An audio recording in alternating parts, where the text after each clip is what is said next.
ডাকাতির উদ্দেশ্যে জড়ো হবার অভিযোগে 4 জনকে গ্রেপ্তার করল ভক্তিনগর থানার পুলিশ। গতকাল রাতে গোপন সূত্রের খবরের ভিত্তিতে শালুগড়া এলাকার একটি ধাবার সামনে পুলিশের কাছে খবর আসে প্রায় 8 থেকে 10 জন ডাকাতির উদ্দেশ্যে জড়ো হয়েছে। সেই মতো ওই এলাকায় অভিযান চালায় পুলিশ।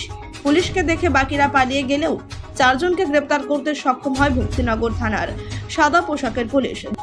ধৃতরা হলো সুরজ মাহাতো 28 বছর, ইস্কন মন্দির রোড এলাকার বাসিন্দা, প্রভেশ তামাং 28 বছর, দারাগাঁও রংলির বাসিন্দা, সাহিল হোসেন বয়স 19 ইসলামপুরের বাসিন্দা, টুবাই চন্দ বয়স 33 আশিঘরের বাসিন্দা।